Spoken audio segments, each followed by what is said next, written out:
fostering a culture of accountability and growth. Then we talk about continuous training and leadership development. The next would be aligning individual motivations with company goals. So these are the few things which represent people. So, firstly, we should have the right talent, then there should be a culture in which people feel accountable and they are able to grow.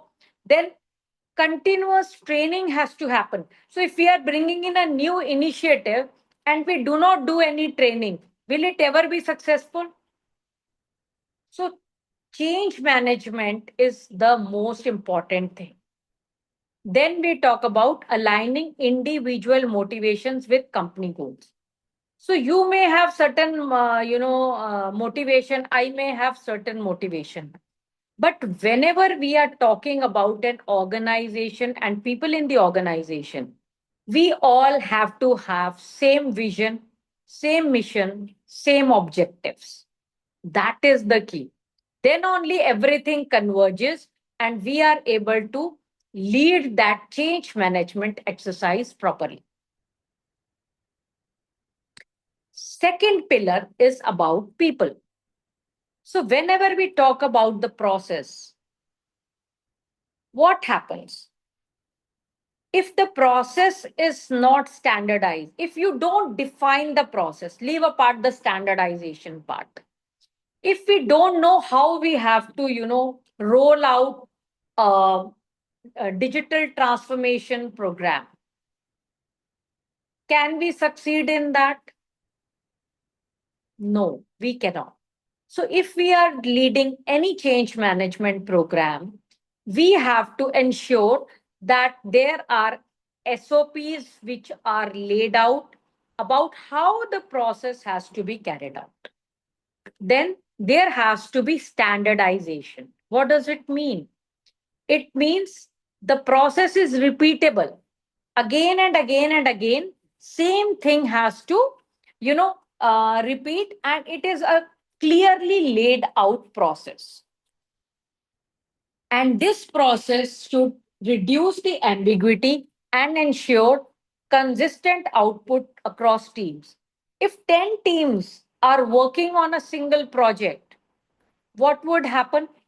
Those 10 teams should be able to bring in same kind of outputs and results. It is not that one team is doing something, the other team is following a different process. If in an organization, one process is happening, say, for example, we want to procure. So, PR to pay is a process. So, there are, say, 10 teams. All the teams should follow the same process. That is standardization. Then, scalability. If we are, doing it for 100 crore or 500 crore or 1000 crore, 10,000 crore, the systems should be scalable, not that they should break.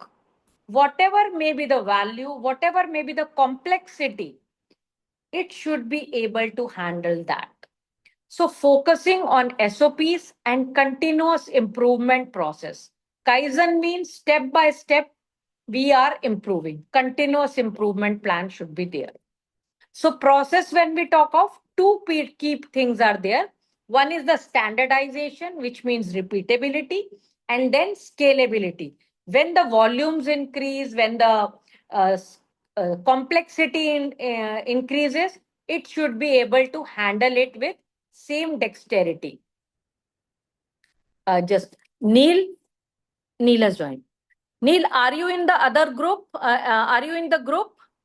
No, I'm not in the group actually. WhatsApp Acha, group. okay, I'll just put it in the chat box. Just hold on. Yeah, yeah. Sorry. Actually, my Zoom got not responsive, Don't worry. and I had to uninstall it. No problem. Wait.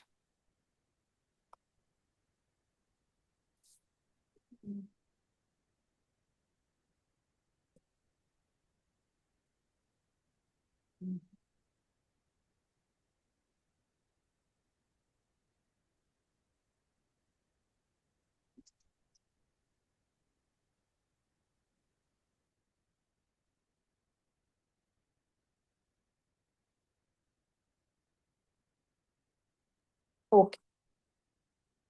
Okay, Yeah, so now yeah, got it. please go ahead. So now we are talking about the third pillar. Third is the technology. And what is technology? Technology is the enabler of scale. So technology is never the starting point. Whatever people we have, whatever the processes are there. So it is a kind of amplifier for optimized processes and skilled people. So, what are the key focus areas? Automation, data driven insights, seamless tool integration to remove the operational friction. Okay. Then, this is the equilibrium stool where we have people, we have process, we have technology. So, these are kind of three legs and all needs to be balanced.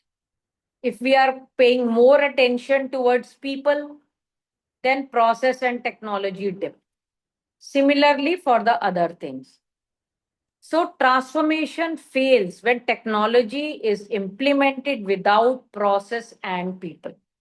Normally, the exercises or the transformations that we do are generally technology led transformations. What has been the statistics? The statistics say that 70% of the digital transformations fail, not because of the software, but because of the people were not trained and the processes were not redesigned to fit the new technology. That is why you may have observed in your organizations that whenever there are digital transformations that are led, change management is a key component of the transformation.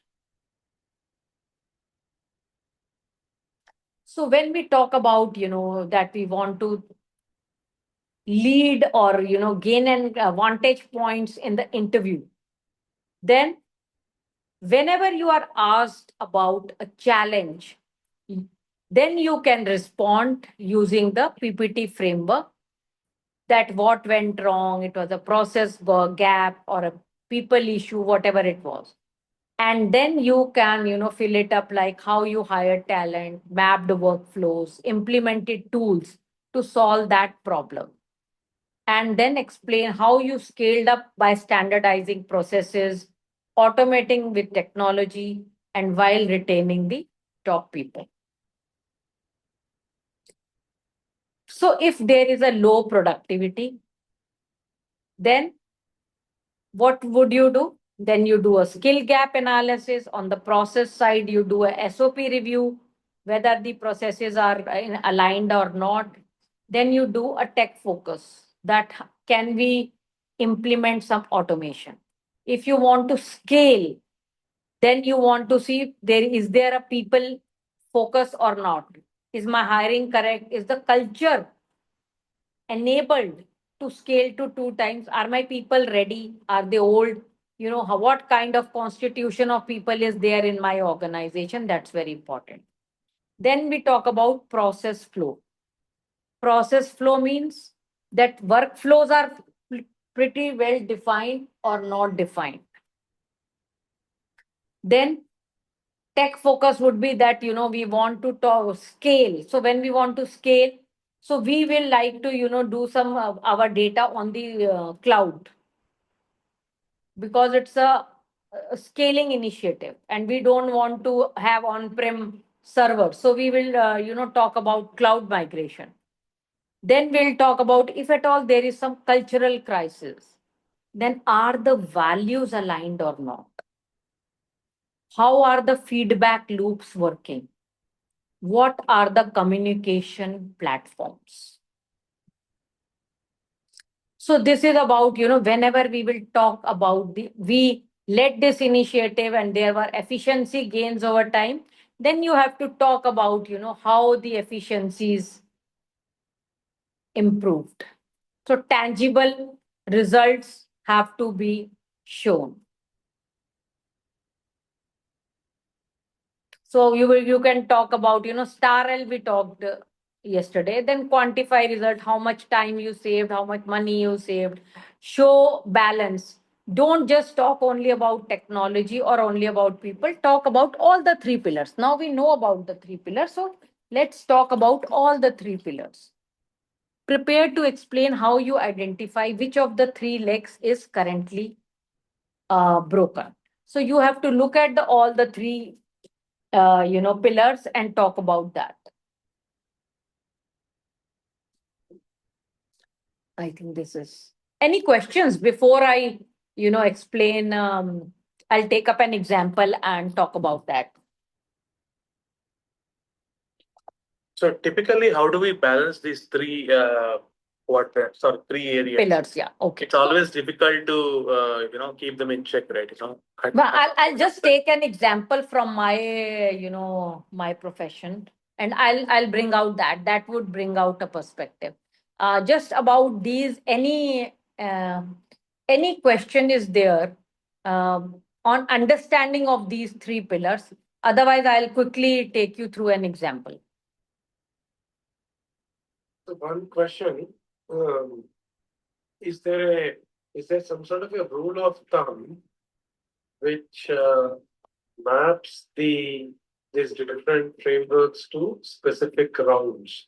Meaning, is this PPT framework better aligned to a HR kind of a round versus? Yeah. That I showed one slide. Whenever we are talking about transformation or any challenges, when you are, if you say, if people ask you, if you are given this role, how would you go about it? How would your first 90 days look about? For this, I'll give you two frameworks. One is the PPT, and tomorrow we'll talk about McKinsey 7S. You can use these two. Or you want to, I'll just take this example. So, like if someone asks, that can you walk us through a complex organizational transformation that you led? How you managed to ensure success? It's a very common question. So, so then I'll just take up this question. So I led an enterprise-wide technological transformation initiative. The value of the portfolio was 10,000 crores, and we were trying to make a digital transformation wide across our entire organization. To ensure that this project is successful, we revisited all our processes and launched an SOP so that our processes are robust, scalable, and repeatable. Once our SOPs are ready, then we looked at the technology front, how we can route it through that technology. So for that we selected Ariba platform. And then to ensure that we are able to tie this technology process along with the people, we led a massive change management program, hand-holding people, giving them multiple trainings, and making them equipped to understand the tool, and also ensuring that they are able to understand the benefits that this tool is going to bring by moving the transactions through this tool. So with this entire exercise, we were able to save 3% of the cost, and we were able to improve our TAT, which was earlier 55 days to 30 days. So this transformation went out quite well because we were able to balance the entire things like people, process, as well as the technology. So were you able to understand? So I didn't think it took more time also. Otherwise, if I go on explaining, this will become a 5-minute, storyline. But when our framework is there with us, then we can just compress it, bring out the key points, and just explain it.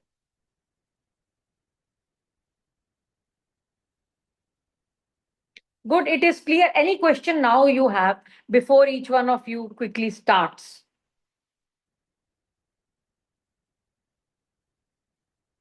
Good, then the floor is open. Quickly, 1 minute, I think any framework you take and you can start explaining.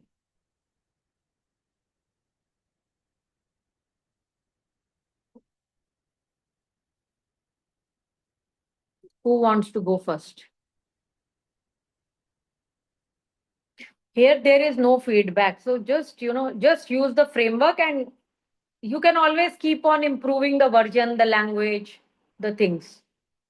Any transformation that you have learned, gone through and you were leading that change, or any change management practice, or what I would say, anything which involved people, process, technology. You all are technology people, so you have led multiple migrations.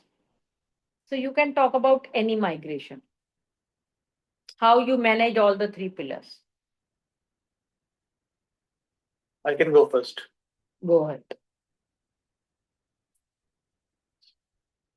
So in the recent project we have handled, there have been a lot of false positive alerts that we are receiving about identity issues, right? The SOC team who's responsible for monitoring are actually, coming back to us and asking us what's going on, because it's all false positive. So upon investigating, there have been a lot of inconsistencies in the deployment side itself, back in 5 years before I joined the organization.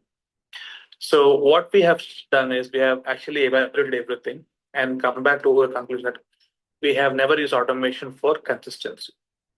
So we brought in the automation team to our project and then build the automation scripts, train the teams that are in there to be able to deploy the infrastructure consistently, which has reduced the time taken for deployment, improved the efficiency, and also reduced false positive alerts. That is one thing we have achieved in very, very short period of time. So going forward, everybody will be using automation scripts only rather than deploying it to the manual process. Good. Good. Yeah, Kalyan, you want to go? Yeah, okay. This was for a large enterprise customer of ours, and the requirement was to ensure, as per contractual terms, to keep them on a version which is either the latest version or one version below the latest version. Otherwise, they'll have to pay penalty. Okay. Now, in this particular case, this refresh also brought in changes from a UI UX standpoint. And when we gave an overview of those UI UX changes, we received we received sort of objections from the customers on how they were sort of doing things in the past, and they probably will have to do things in a different way, right? So that brought together a strategy that we put in place to ensure that resistance and a barrier comes down through training sessions and through sort of workshop sessions and road shows, which ensured that they understood the reasons for this technology refresh and the UI and UX upgrade. And eventually, at the end of this particular exercise, we saw the adoption of the platform increased. So from a people, process, and technology standpoint, no, no need to mention people, process. Yeah. So, yeah, you can, but yeah, not so directly. Yeah, stitching all the ends together. We could stitch all the ends together, sort of this, but it was good. And N-1 version you can mention. N-1, yeah. That's it. Yeah. Good, very good. Anil, Rajesh, Neil.